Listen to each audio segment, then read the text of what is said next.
On this week's episode, Nintendo has a celebration for Mario. Tenet starts to get some returns worldwide. And is it time to return to Class Action Park? All this and more as we once again delve into the pop culture cosmos. And we're back for another episode of the Pop Culture Cosmos. This is Gerald Glassford from Pop Culture Cosmos, Inside Sports Fantasy Football, The Lakers Fast Break, and Game Source. We truly appreciate everyone out there listening to all of our great shows. And if you can, give us that 5-star review on Apple Podcasts, or if you can like, follow, share, subscribe, whatever you can do to support us, throw out some of those Facebook gaming stars at us. It is truly appreciated. But it wouldn't be a Pop Culture Cosmos without my good friend. He is our own Josh Plus of Pop Culture Cosmos. You got to check out what he's doing today at popculturecosmos.com. Also, as well, his great stuff going on as far as his awesome podcast, Topicocalypse, and the Super BS Gamescast. Remember, he just put a Pop Culture Cosmos review for Jurassic Park. And of course, his book, Congratulations, You Suck. It is my good friend. It is Josh Peterson. What's up, man?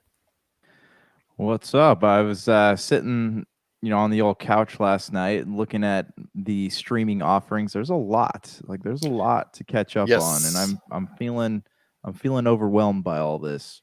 Business has picked up in the streaming world, and I will cover hopefully a portion of that today when it comes to some of my thoughts on The Boys. Season 2 is out, the first 3 episodes, so I'll share some thoughts on that because I got a chance to watch it. I also watched the first episode of Ridley Scott's Raised by Wolves. So that sci-fi series is out, so you want to go ahead and check that out on HBO Max. That is out. I'll share a little bit of thoughts on that because I watched the first episode. Yes, there is a ton of stuff out on streaming. Class Action Park, I know you caught that, Josh, so I'm going to have an interview later on with one of the directors, Seth Porges, along with Chris Charles Scott III. Seth Porges is going to stop by to talk about Class Action Park. Your thoughts real quick on Class Action Park before we head on? I really enjoyed it.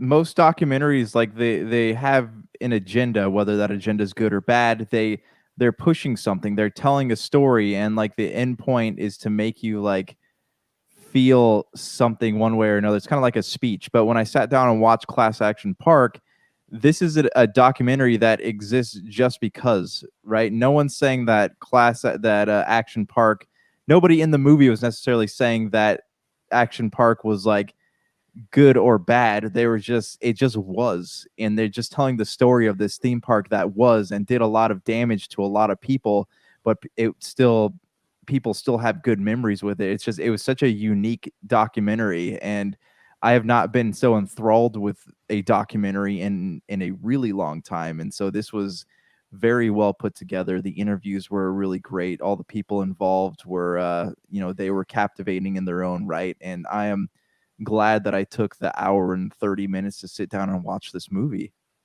It is one of the best movies right now that I have seen this year. I mentioned that on last week's Pop Culture Cosmos. It's funny. It's reverent. It does have emotion. It does all those things to get you going.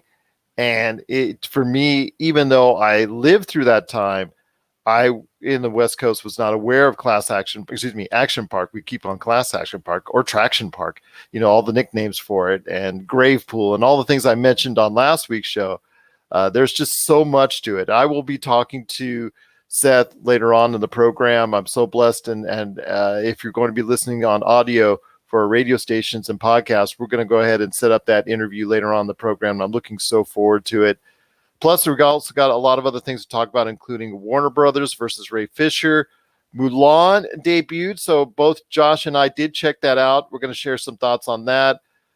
We're going to have some video game coverage, including the Sisters Royale, Arcadius Revolution, Crosscode, and Streets of Rage 4, and the Coma 2. We're going to be talking about our thoughts on those. Plus, Destroy All Humans, the remake, which I've been streaming on the Pop Culture Cosmos Facebook page. We're going to go ahead and talk about that. No Time to Die had a new trailer. Just talk about that real quickly. Nintendo had some Mario announcements celebrating the 35th anniversary of Mario. So we're going to talk about that as well. How did Tenet do? We're going to describe that as far as seeing whether or not it was worth just going straight to the theaters as opposed to going to video on demand. Cobra Kai hits #1 on Netflix. The Batman, unfortunately, Robert Pattinson is suffering from coronavirus. We're going to see if that is going to hamper that production. We're going to just talk quickly about that. Man, it's going to be a ton of pop culture coming right at you here at the Pop Culture Cosmos. I also want to go ahead and just thank you everyone for listening and watching us on Facebook Live, of course, listening to us around the world.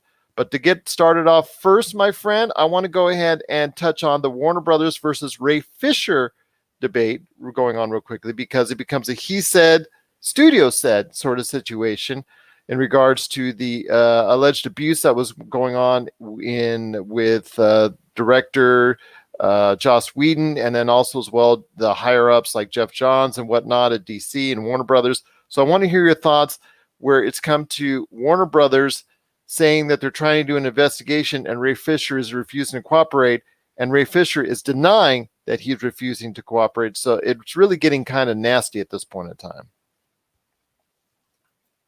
So Ray Fisher, it's interesting because he actually has like records of him cooperating, and so I don't know, I don't know what Warner Brothers is doing, but Ray Fisher has all the records. He has phone records. He has witnesses, and Warner Brothers can't like deny anything that he's saying. Also, what is kind of scary here is if what Ray Fisher is saying is true, and the higher ups at Warner Brothers called him and asked if he could leave Jeff Johns' name out of the whole thing, then that is something that is quite worrisome in itself, because you don't. This is kind of it reminds me, granted it's not anything to do with like sexual harassment like the Harvey Weinstein thing, but it has the same like elements at its core, right? Where they're trying to cover up all the sins of these big movie producers and executives. And that's something that is, especially for, as far as DC films are concerned, a universe trying to find itself and get on its feet. Like, this is not a good way to do something like this, and especially with all this stuff coming to light, like it does make you, wonder what exactly is going on behind the scenes. Exactly. It's very confusing right now for a lot of people. This relationship between Warner Brothers and Ray Fisher is just getting worse and worse. And if there are plans at all to include Cyborg, as far as Ray Fisher's Cyborg, in the Flashpoint movie, if there's a revival of the DCEU with Justice League 2 and whatnot, it's going to become very tenuous. And I know you talked about a little bit, this is going to maybe, you were thinking that hopefully this will not affect his long-term future as an actor. I don't think so in a sense as far as from other projects, because I think he's very good at what he does. I think he did a good job at Cyborg to the point where I think he will have enough notoriety to do other projects. And again, if you have a great agent working on your side, you can always find good things to get in the entertainment industry. So I see still good things down the road for Ray Fisher. I'm hoping part of that will be Cyborg, but it remains to be seen whether or not that's going to continue or not. But I'm hoping this won't stop or halt any plans if the Snyder Cut it really becomes a success, that the Justice League could still continue in some form or fashion. Right. So he had said back in July that he was going to be involved in the Flashpoint film. And as of right now, he still is. With the Justice League 2 or Part 2, if the Snyder Cut is good, I would hope to see him in it, because he's already an integral part. They had developed his storyline and kind of left it open to what's going to happen to him next. So they would kind of, in order for Justice League Part 2 to be as successful as everyone wants, he would have to be involved in it. The funny thing with Ray Fisher's whole issue is that he made some comments, and I don't think realized that he was kicking a hornet's nest. And so, I've seen his tweets saying that like this turned into something he wasn't expecting it to turn into. And now he's, he's not prepared to take it on, but I don't think he expected it to go as far as it did, which is when you're dealing with anything involving Hollywood and big studios, you have to be prepared for people to fire back. It's taken a life on its own, my friend, but I wish him the best with his situation. I am hopeful that he will continue his efforts as Cyborg within the realm of DC, and I'm hopeful for a peaceful and good resolution for Ray Fisher and Warner Brothers going forward. It's just going to get nastier, in my opinion, most likely, but I'm hoping cooler heads will prevail and they'll be able to work out some type of agreement or settlement or some way to go ahead and calm these tensions on both sides real soon. Oh yeah, I hope so too. It's obviously you and I are fans of the DCU, and we would like to see it continue. I want justice to be served in whatever way it needs to be served, but I also would like to see the DCU grow into something with the good faith of the fans. Couldn't agree more, my friend. Couldn't agree more, my friend. Couldn't agree more. What are your thoughts out there on the Ray Fisher versus Warner Brothers battle? Share us your thoughts, popculturecosmos@yahoo.com. My friend, we've got a lot to talk about, so everybody out there, be buckled in. Buckle up, because we've got a lot to talk about, including some stuff going on right now with something we don't normally talk about, and that's Amazon Prime has a new contender in Walmart Plus. Walmart Plus debuted last week. This is something for not necessarily on the entertainment side. It's more of the delivery side, but it is Walmart's attempt to go ahead and make a big imprint and make a big dent into Amazon Prime. Believe it's $98 for a full year. Wherever eligible, there are gas savings of up to 5 cents a gallon, but the real key is that you'll get free delivery on the Walmart, stuff that you buy from Walmart, similar to what you see with Amazon Prime. And I want to hear your thoughts, my friend, on this. As someone who uses both Walmart and Amazon, I think both options are great. The only thing that does it for me is Amazon Prime, where we've talked about for years, Amazon Prime, as far as the video end, was just a throwaway and just something that was there. It is no longer the case. It is something that you and I both value. The Boys came out this weekend, which we'll go into here in a sec. But if Walmart Plus, which got rid of Vudu, I think last year, if I'm not mistaken, I think it's a good value, obviously, for people out there who constantly use Walmart, as I do. But I'm still choosing Amazon Prime if I have to go one or the other, because of all the advantages from an entertainment aspect. I don't have access to the gas savings because it's not in my area. So it makes me lean towards Amazon Prime a little bit more. Yeah, so we have the gas stations out here. Like, there's Walmarts everywhere. There's more Walmarts than Starbucks out here. But I'm looking at Walmart. I'm looking at Walmart Plus versus Amazon Prime. My issue with Walmart is this: like, you go on their website, yeah, you can find a lot of things, and they do have some things that are sold from secondhand sellers, much like Amazon does. But the problem is everything is overpriced.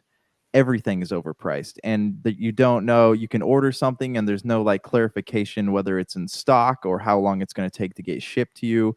I love Target's website because Target will tell you how much is in stock, if you can pick it up at the store or not. Walmart doesn't do that kind of thing, and Walmart has just a plethora of things that they don't on their website that isn't even in stock, and there's no secondhand buying options if you wanted it. So this is why I will always use Amazon Prime until I hear something good about Walmart Plus. But right now, I'm not too excited about that service. Well, like I said, it's something I'm still gauging because I use Walmart a lot. I use Amazon a lot. We've mixed it in. So it's something I'm still very keen on, at least examining, and something I'm very interested in. So we'll keep you up to date on Walmart Plus versus Amazon Prime. And I just want to see a little bit more from Walmart Plus that helps affect me or benefits me here in this area. If I can get something a little bit more from Walmart Plus on that, I think I'm probably going to go ahead and buy into it. But again, I'm still going to keep my Amazon Prime regardless. What are your thoughts on Walmart Plus versus Amazon Prime? We'd love to hear your thoughts. popculturecosmos@yahoo.com. Is Walmart Plus, especially in the holidays, and you're going to be buying a ton of stuff there, a great value for you? We want to hear your thoughts on the free delivery option that's going to be made available if you buy into the service. Share us your thoughts, popculturecosmos@yahoo.com. Well, my friend, we've got a lot more to talk about on today's show. And again, later on, we will have an interview with Seth Porges, the director, or one of the directors, along with Chris Charles Scott III of Class Action Park. Mulan came out this weekend to video on demand here in the States. It's going to be released worldwide in theaters, but here in the States, it came out on Disney Plus. So I want to ask your thoughts on Mulan. You and I both got a chance to see it. I saw a little bit of your comments on your social media. So I want to hear your thoughts on Mulan. So you mean okay. Step right into it, my friend. Step right into it.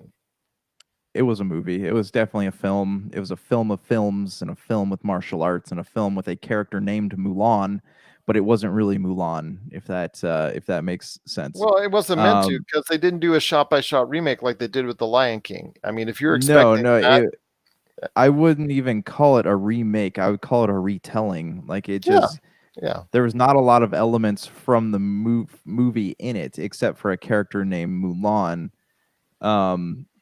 And then they had some of the music in the background a little bit. Right. So that being said, approaching it from a standpoint of not Mulan, I thought it was a pretty decent movie. I didn't love it, I didn't hate it. I just thought it was okay. It was in the middle. I thought Donnie Yen was pretty good in his role. I thought that the other actors were really great. Yuffie Liu, I think the girl that plays Mulan, I thought she was really great. It took me a long time to realize that Jet Li was the emperor in the movie. That was a surprise. The character of so here's my thought. The writing needed a lot of work. There's a lot of continuity issues where, like, how did this person get here so fast after just talking to this other person here like 5 seconds ago? There's a lot of continuity problems in the film that I don't think were really thought about. I thought the soundtrack was fantastic. I also, at the end of it all, I would have enjoyed it better if it was, I don't know, if it had more to it, if it had more, like, this felt like a very epic movie that was very dry. How, like, when we talked about Gears 5, the video game, and talked about how they had that open world and it felt very bare. That's kind of what Mulan felt like to me. Like, it had this chance to be this really, like, epic film because they had already stepped outside the shadow of the cartoon. So it had this chance to be this really big set piece, and they didn't really take advantage of that opportunity. So, and that gives me to my next thought. Disney's like toting this as a cultural masterpiece, right? The whole cast of Asian actors. And I thought that was great. I thought that all the actors in the film were fantastic. But, if you really want to make a film like this, you need to put it in the hands of an Asian director that is used to directing a film like this. Same thing, you need to give it to Asian writers who are used to writing films like this. I don't feel it felt very like a very whitewashed Asian tale to me. I don't know how you feel about that, but like I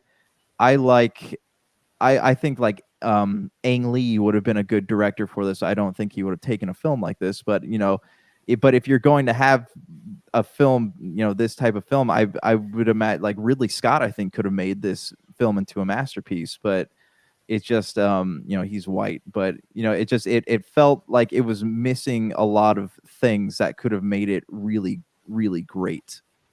It was something very familiar to a lot of people because it seemed like it was shown from that aspect. But in regards to the acting, I couldn't agree with you more. I thought it was a very well acted film. What they were given wasn't always fresh, original. I do like the fact that they did not do a retelling shot-by-shot remake, because I know that with The Lion King, just a waste of time, because it was, to me, just the same thing as I saw in the cartoons.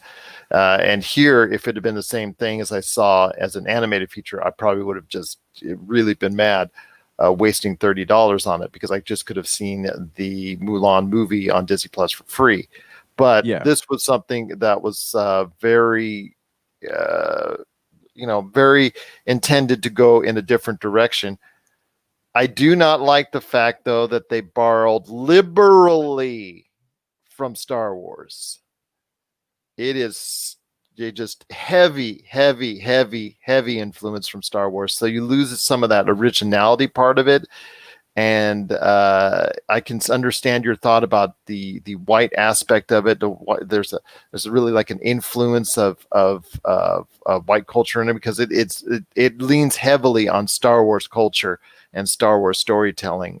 You could almost see the parallels between a Luke Skywalker, between a Darth Vader, between those. I was basically just in my mind seeing that whole type of scenarios. Some of the different Star Wars movies all put into one. But again, it's an okay movie. I think you and I both agree that it's an okay movie and it's okay experience. Is it worth the $30? We all said at the end, my family did said it's okay. We were really excited to see it. We were really wanted to go ahead and put the money in. So, and at the end, it's something that maybe would have been better on a big screen as a big screen spectacle. But I agree with you as far as the back end. I wanted to see more of that type of influence and cultural imprint on it that maybe we wanted to that the movie deserves, I think. But overall, I thought it was okay. But then again, like I said, because it borrowed so heavily from other influences and couldn't really tell an original story in and of itself, I think that's what let me down the most. But again, I just thought it was okay movie. The action sequences were good and the acting was great. So I really liked that part of it. But again, overall, I thought it was okay movie. Yeah, it was okay. It was very middle of the road. I don't regret paying for it. I don't regret watching it. I just people keep asking me, should I watch it or should they watch it? And I keep on saying, well, don't expect a take by take remake of Mulan. Go into it expecting a Mulan type film in the vein of a martial arts film. My last complaint about the movie was the fact that like the witch, kind of an intriguing character, they did not develop her very well. Like her emotional changes is like a someone flicking a switch, right? It's just on and off. There was no build up to that. And the main bad guy, like he barely got any screen time and he was not menacing at all. Like I felt when he died, like I just looked at it as another like soldier falling in the battlefield. Like there was nothing that really made me fear him at all. So the development of the villains with Jason Scott Lee and the witch as well. I thought what they delivered was really good. The problem is they weren't utilized very well at all. Is that correct?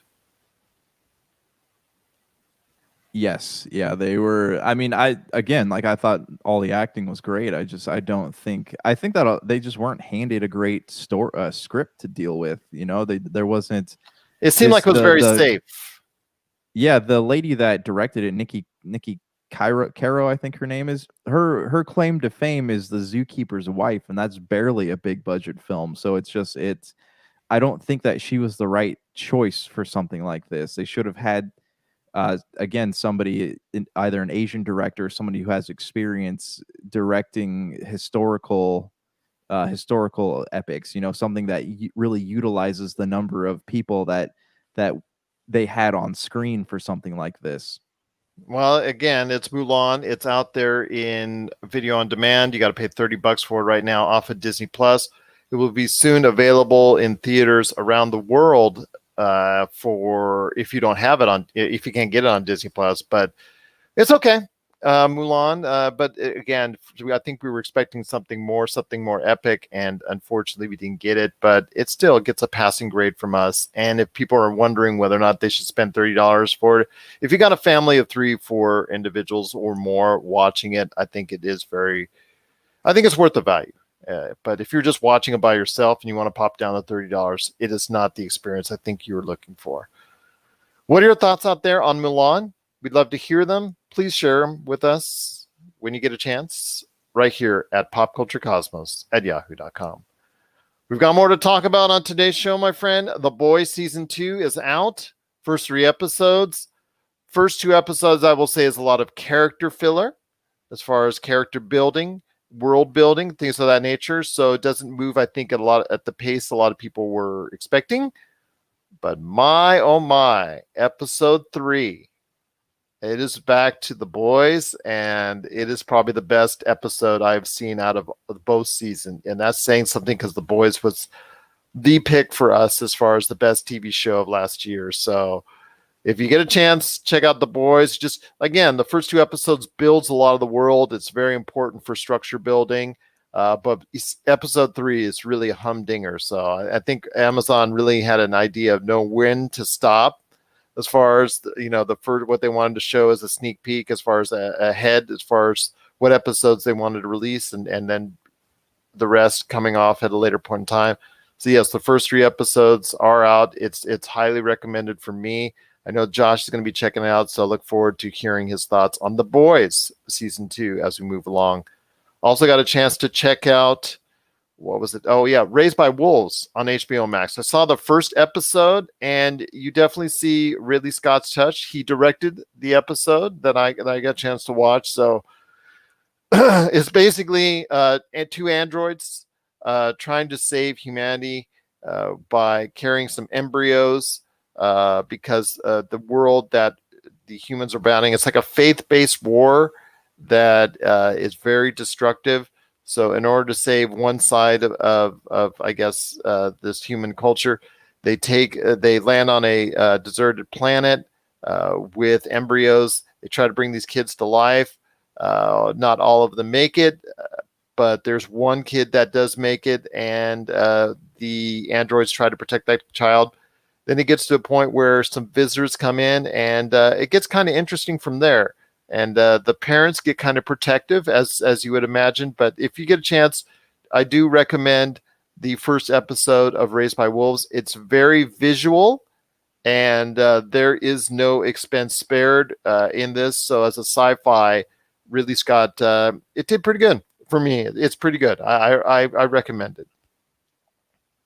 I'm excited to watch it. You got robots and theology. Like, that's 2 things that Ridley Scott seems to do pretty well. So I'm into it. I'll check it out, and I'll get back to That's Raised by Wolves on HBO Max. So definitely looking forward to hearing more thoughts on that. So if you have thoughts on Raised by Wolves on HBO Max, The Boys season 2, which I recommend, and then, of course, Mulan, we'd love to hear your thoughts, popculturecosmos@yahoo.com. My friend, before we hit the break, I wanted to go ahead and update everyone on Tenet. I want to ask your thoughts real quickly on this. Tenet did open up with the largest opening in the U.S. in months at $20 million here in the U.S., and it is nearing $200 million worldwide. Mind you, this was a movie I think that was going to garner $1 billion.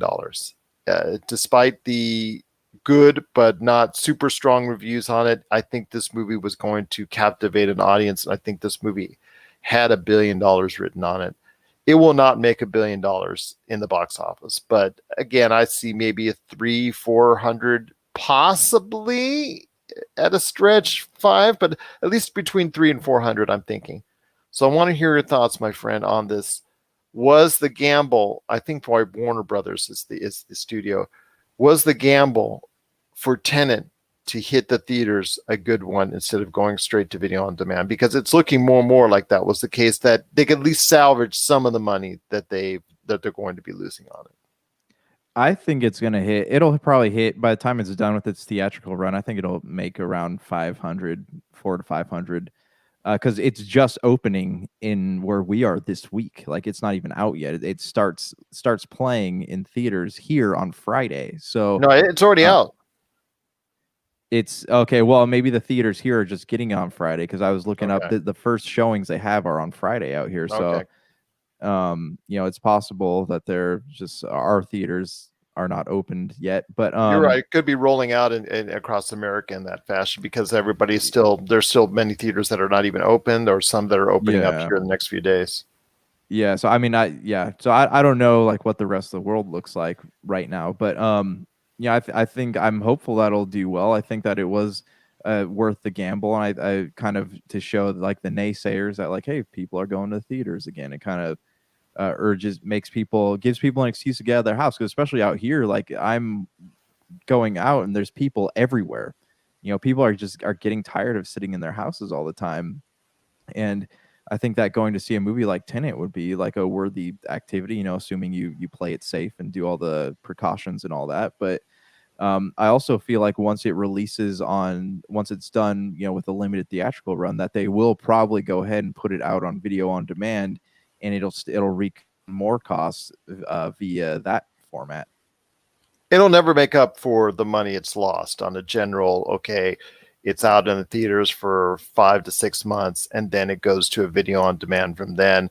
Even though there would be, in that scenario, less demand on a video demand, if that makes sense, there would still, you overall, the money that it was going to earn is still not going to be there. As we talked about over the course of the past few months and whatnot, because of what's going on. For me, they're making the best out of a bad situation, and I think it was a good gamble. They were very just adamant. Christopher Nolan was extremely adamant on putting this movie out in the theaters, and I don't think there's any one right answer, because you see Mulan bypass the theaters here in the U.S. when maybe now people are saying, oh, maybe it should have come out in theaters, whatnot. There is no one right answer. So I think that Disney Plus is going to kill it this weekend with Mulan. And I think there's going to be a lot of interest in Mulan, people buying the $30 and spending $30. So I think at the end of the day, when the ink dries and the dust settles, I think that both movies, for what it did here in the U.S. market, I think both were the right answer at this point in time. I don't think there was any one wrong answer. Yeah, and I look at a movie like Tenet, like it was made to be seen in theaters, and I look at something like Mulan, I'm like, okay, I am just fine watching that from my couch, because it really doesn't utilize the theatrical performance. It kind of it's a movie, but it's not. I think it would have been a little bit more of a spectacle and I think I maybe would have enjoyed a little bit more of the big screen, because the battle sequences were kind of shot in a way that maybe. Yeah, I mean, I don't know. Like I felt okay watching it from my couch, but like something like Tenet that was designed, it was filmed and written with the intention of being watched on the big screen. Like that is something that like I would leave my house to go see it. And you better leave your house pretty soon then if it's coming around to a theater near you. So you got to go. You probably might get the up to date on that when you get a chance to see it, Tenet, as it rolls into U.S. theaters. Again, $20 million here, one of the largest, actually the largest U.S. opening in months and months and months. And it is nearing $200 million worldwide. So we wish Tenet all the success as it hopefully garners enough money to justify its importance on the big screen. What are your thoughts on Tenet? Have you actually ventured out into the theaters to check out Tenet this weekend? We want to hear your thoughts on the movie itself and your experience in the theaters. popculturecosmos@yahoo.com. Well, coming up next, for those listening as far as audio or listening to us on radio and podcast formats, our interview with Seth Porges, one of the directors of Class Action Park. He's coming up next right on the show. And then after that, Josh and I are going to be talking about Nintendo and Mario, No Time to Die, The Batman, and Cobra Kai. That's coming up right after the break. This is the Pop Culture Cosmos. And we're back with the show. This is the Pop Culture Cosmos. Want to thank Seth Porges for being on the Pop Culture Cosmos today. Thank him so much for taking the time to go ahead and spend it with us and talking about Class Action Park, the story behind Action Park. Want to go ahead and let everybody know, again, if you get a chance, please see it on HBO Max. It is one of the best entertainment pieces that has come out this year, in our opinion. So if you get a chance, check out Class Action Park on HBO Max. Well, my friend, the Batman is having a diversion as far as the way they're shooting the film, because Robert Pattinson unfortunately has been stricken with the coronavirus. It hasn't halted shooting per se, because they're going to shoot the stuff. They're just going to reschedule the stuff that they were going to shoot without him and things of that nature. That's still going to go on, but I think it's going to be slowed down by a few weeks simply because of the fact that eventually you're going to need to start getting Robert Pattinson in front of the camera again. So, your thoughts on the Batman being slowed down by the coronavirus? I mean, it is what it is. It's disappointing, I guess, but we all want him, we all wish him a speedy recovery. And I'm sure in a couple weeks, once all the quarantine, he goes through all the procedures and stuff, that he'll be back on set and ready to rock and roll again. But yeah, I mean, obviously you need Batman in order to film a Batman movie. So hopefully they're able to still keep people on the production team, working. But yeah, we just hopefully Robert Pattinson's okay and he has a good recovery.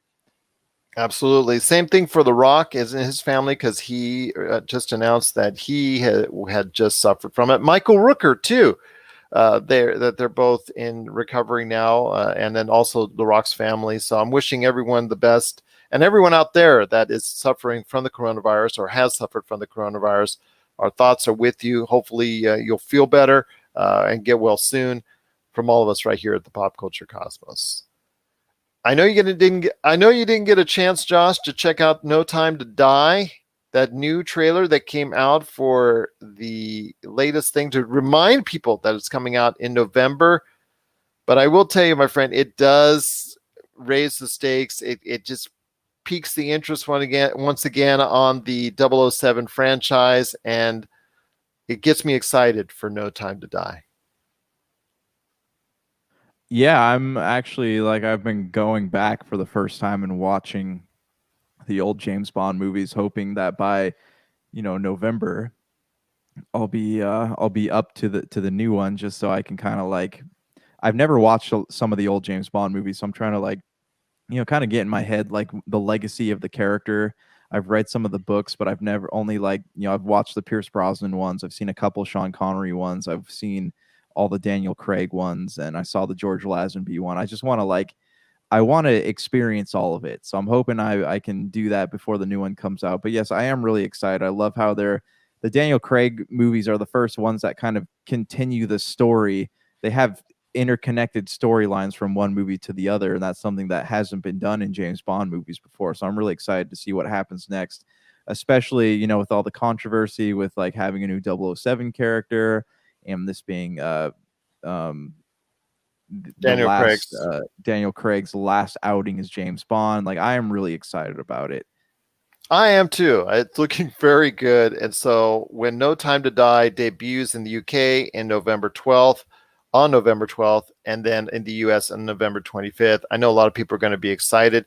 That's going to come at a very heavy time, my friend, because I think Tenet is showing people now in the movie industry that people is some form of fashion in a small amount, or an amount that's enough to generate some funds going back to the theaters. So you are going to see in late October, November, December, you're going to see a flood of all those films that were supposed to come out during the course of the year being released. And you and I are going to be very busy with movies around that time, I believe. Yes, and I'm hoping that we'll have some resemblance of normalcy by that time, but who really knows, right? So James Bond is definitely one that I would want to experience in the movie theaters, though, as opposed to sitting on my couch. And I'm sure the producers want that too, because those are not cheap movies to make. And if that's the case, some people are willing to go back to the theaters. But again, as it gets into the winter months, flu and the coronavirus, there could be a real situation there. So if the rates rise again and things close again, we could be talking about something altogether different. So we're going to keep our fingers crossed for everybody's health out there. And then also as well, the health of the movie industry, that they're going to be able to go ahead and showcase these films in the box office later this year.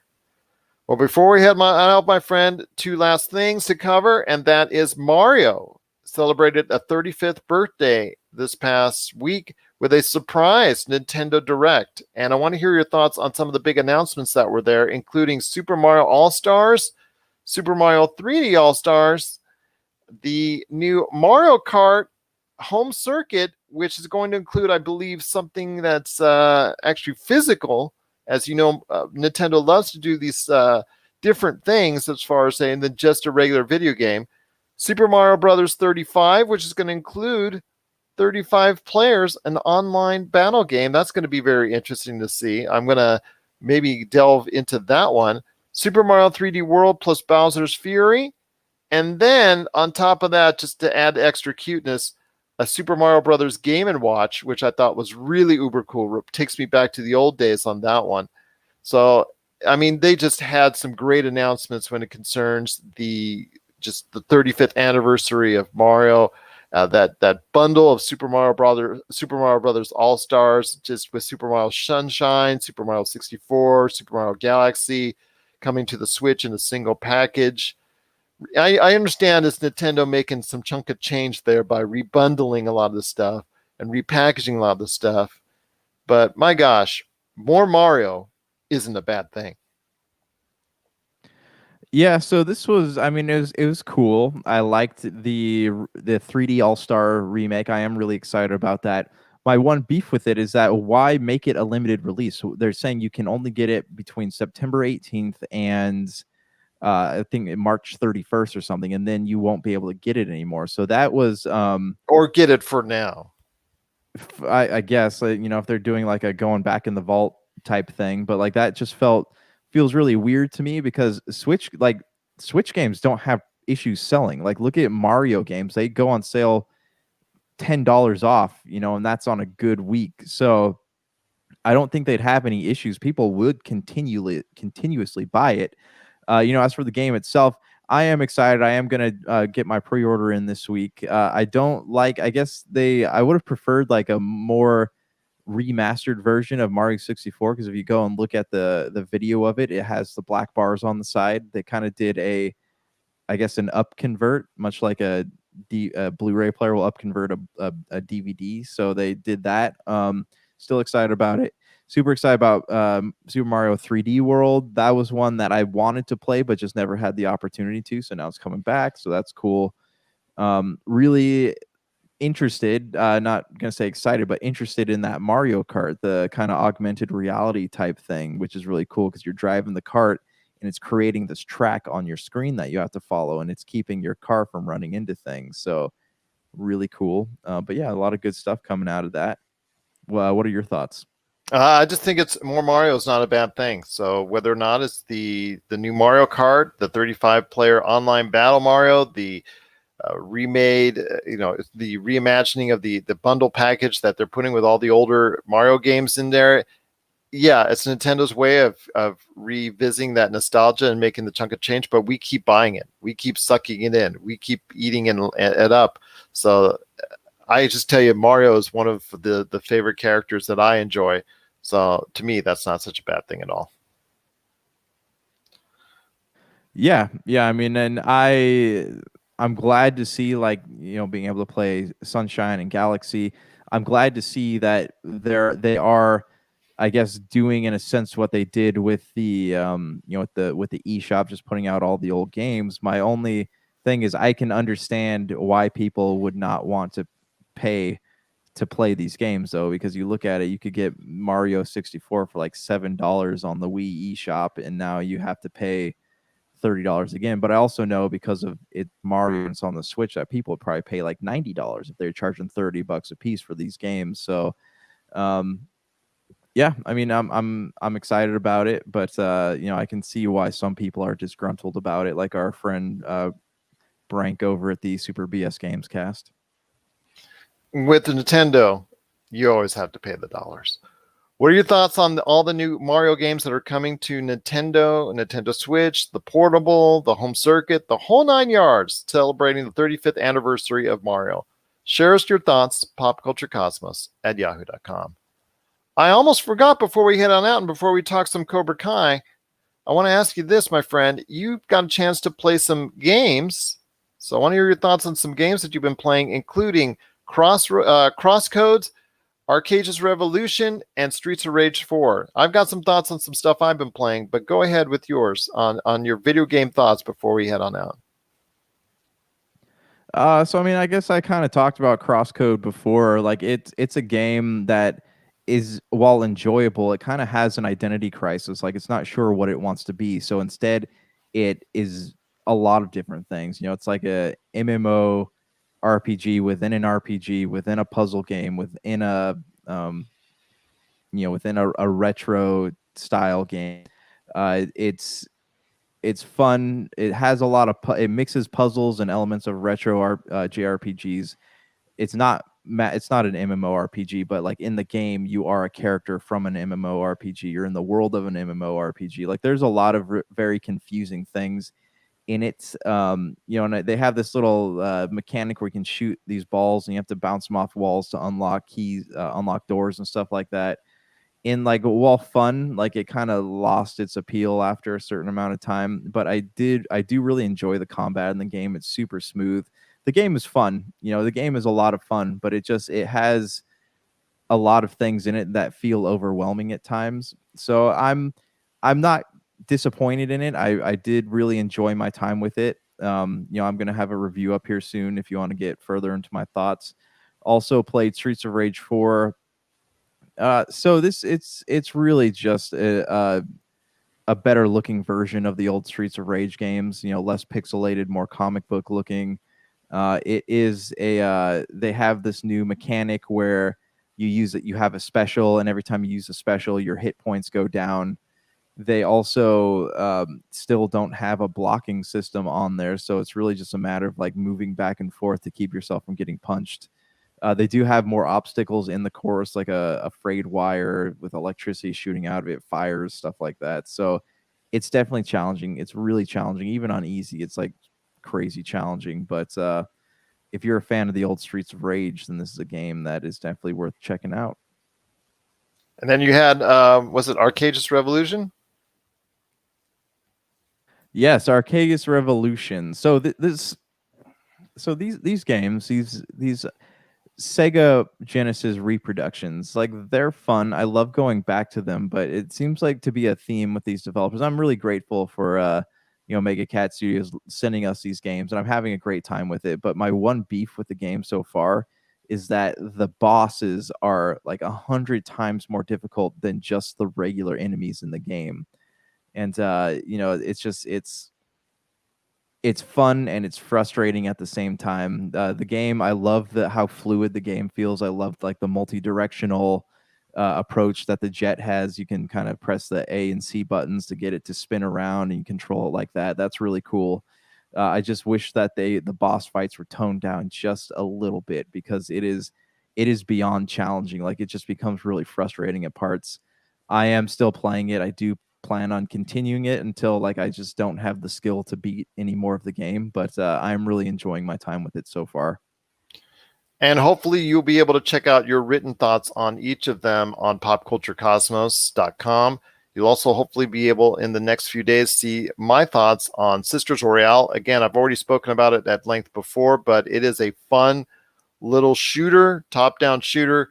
Enjoyed it on the Nintendo Switch and also Xbox One. It's all pretty much out on all the consoles. So Sister Royale, which I've got a chance to play on Xbox One, has been very enjoyable.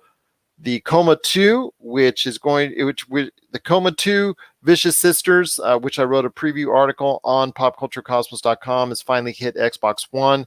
It's my time with it, as far as that's for sure. It's been very good. So I've enjoyed it. It looks like it's something that I want to continue to go ahead and pursue.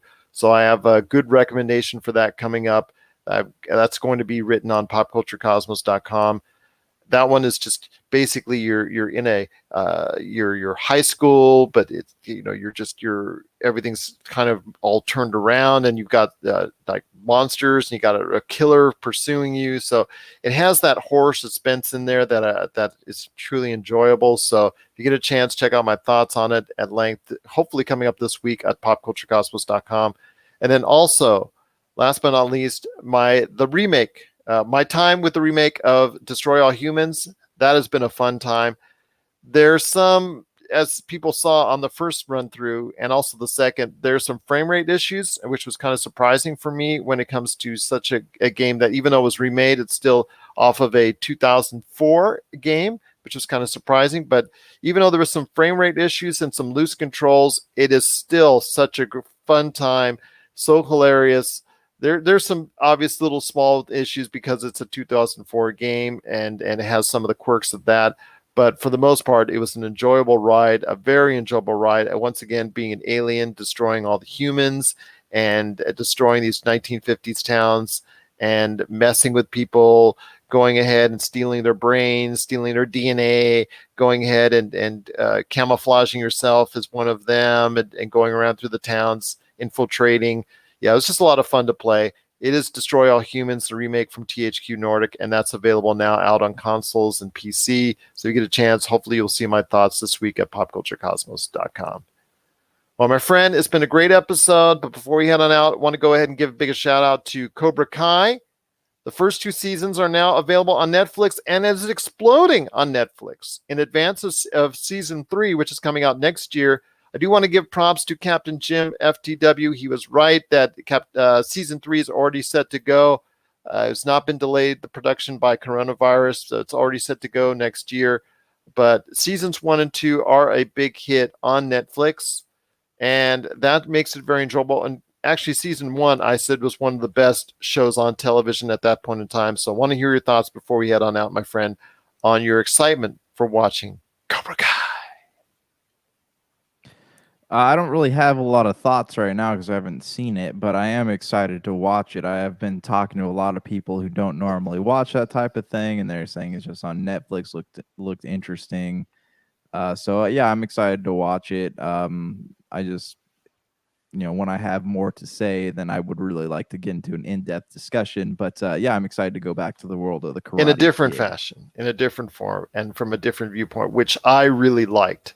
I really enjoyed the aspect of it because I've watched the Karate Kid a couple times, but I'm still not a huge fan of it. I thought it was part of some 80s cheesy schlock even back then. So I'm not one of the hugest fans, or not one of the biggest fans of Karate Kid.